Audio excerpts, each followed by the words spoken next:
বন্ধুরা, আপনারা সবাই কেমন আছেন? ভালো আছেন তো? আমিও ভালো আছি, কিন্তু এই গরমে কতটা ভালো আছি তো বুঝতেই পারছেন, প্রচুর গরম পড়েছে। তো আজকে আপনাদেরকে কোনো রান্না বান্না দেখাচ্ছি না, আজকে আমি আপনাদের সামনে পাকা আম দিয়ে দারুণ এক রকমের সন্দেশ বানাবো, সেটাই দেখাবো। তো এখন বাজারে খুব ভালো পাকা আম উঠেছে, আর দেখুন আমি হিমসাগর আম নিয়ে চলে এসেছি, প্রায় 1.5 কিলো মতন। আমগুলো ঠিক এরকম সাইজের। তো চলুন এই আমের শাঁসটাকে বার করে নিয়ে এই আমের শাঁস দিয়ে কিভাবে সন্দেশ বানাচ্ছি আপনাদের দেখাবো।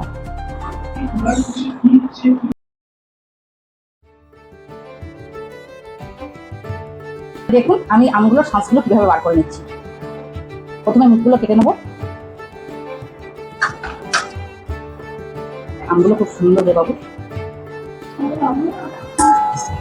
লাল দেখেছিস? এবার এর ভেতর থেকে আমি এই চামচের সাহায্যে এইরকম ভাবে বার করে নেবো।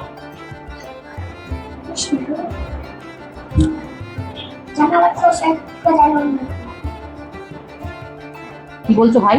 না না, আমার খোসা খেতে যাবে না। আটিগুলো কে খাবে? হ্যাঁ, আমার ছোঁচা ভাই আমের আটি খাবে নাকি? আমি জানি তো, ওই জন্যই ঘুরঘুর করছে আমার কাছে। আপনারা পুরো ছাড়িয়েও চটকে নিতে পারেন, কিন্তু আমি এইভাবেই বার করে নিচ্ছি। এইভাবে বার করে নিয়ে তারপরে মিক্সারে পেস্ট করে নেবো।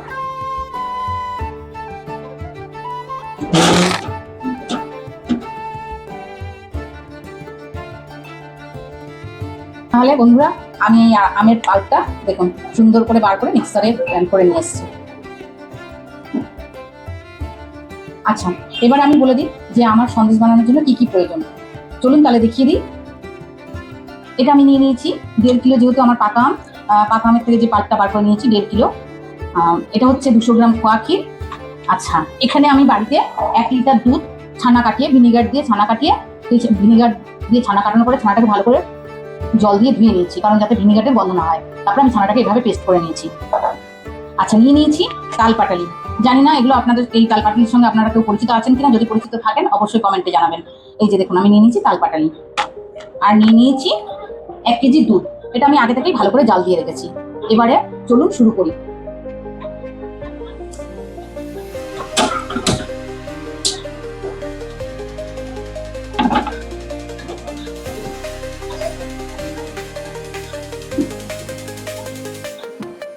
এবার আমি কড়াইয়ের মধ্যে দুধটা দিয়ে দিচ্ছি।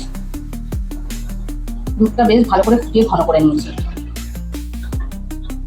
আপনারা চাইলে খোয়া ক্ষীরের বদলে আপনারা গুঁড়ো দুধও দিতে পারেন, গুঁড়ো আমল দুধ। আমি খোয়া ক্ষীরটা পেয়ে গেলাম, তাই খোয়া ক্ষীরটাই জাল দেওয়া ছিল, তাই আমি প্রথমে খোয়া ক্ষীরটা দিয়ে দেবো। দুধ দিয়ে দিয়েছি, তারপর আমি খোয়া ক্ষীরটা দিয়ে দেবো।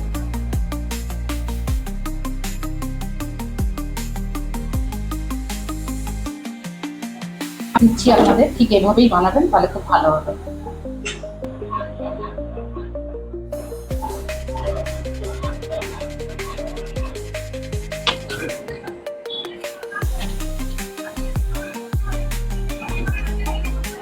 আমার খোয়া ক্ষীরটা ভালোভাবে গলে গেছে। এবার আমি দিয়ে দেবো পাটালি। দেখুন আমি ছোটো ছোটো টুকরো করে দিচ্ছি। পাটালিটা খুবই নরম, তাড়াতাড়ি হয়ে যাবে। অনেকে চিনিও দিতে পারেন। আমি যেহেতু পাটালিটা এনেছিলাম তাই পাটালিটা দিয়ে করছি। আচ্ছা, পাটালি দেওয়ার পরে আপনাদের কিন্তু এরকম সবসময় নেড়ে যেতে হবে, নাহলে কিন্তু তলায় লেগে যেতে পারে, আর তলায় লেগে গেলে সন্দেশটা কিন্তু ভালো হবে না।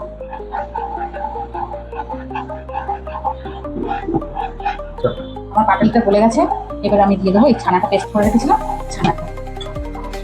এই সময় আমি গ্যাসটাকে কমিয়ে দেবো।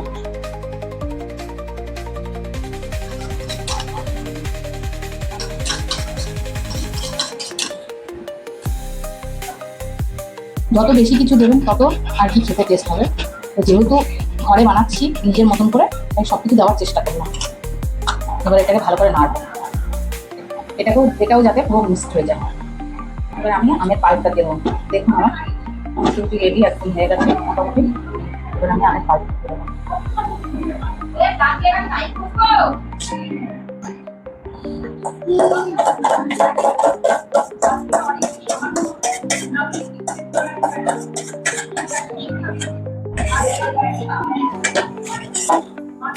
আমি ভালো করে নাড়বো। দেখুন কি সুন্দর কালার হয়ে গেছে। 10 মিনিট মতন ভালো করে নাড়াচাড়া করে নেওয়া।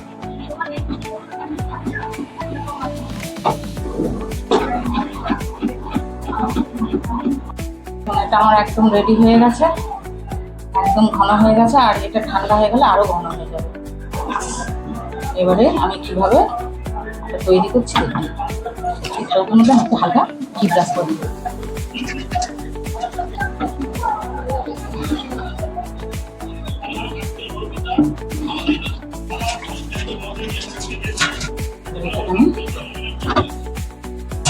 নামিয়ে দিই, তাহলে আমার সুবিধা হবে।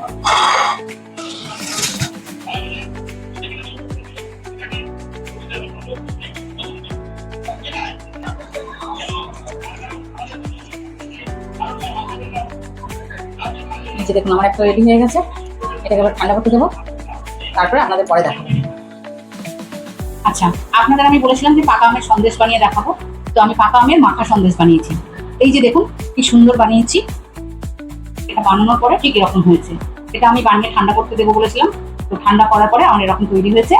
আর একটা বন্ধুরা যেটা বলতে চাই, এখান দিয়ে একটু দেখতে পাচ্ছেন তো খুবলে গেছে, এটা আমি একটুখানি টেস্ট করবার জন্য আমি দিয়েছিলাম আমার ছোট বৌমাকে যে কেমন হয়েছে, তো বলেছে খুব ভালো হয়েছে। তো আমরা কচুয়া মন্দিরে যাই, সেখানে আমরা একটা মাখা সন্দেশ খাই, তো সেই মাখা সন্দেশটা আমার বাড়ির সবার প্রিয়। তাই আমি ভাবলাম পাকা আম উঠেছে যখন, তাহলে সেই পাকা আম দিয়ে মাখা সন্দেশ দেখাই। তো আমি এভাবে বানিয়েছি। আপনাদের যদি ভালো লেগে থাকে অবশ্যই আপনারা এভাবে বানিয়ে দেখবেন, খুবই ভালো লাগবে।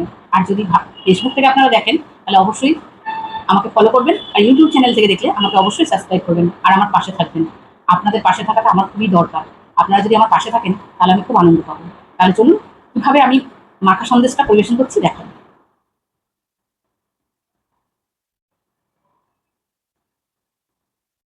এই যে দেখুন ঠিক এরকম হয়েছে, আর খেতেও খুব সুন্দর হয়েছে।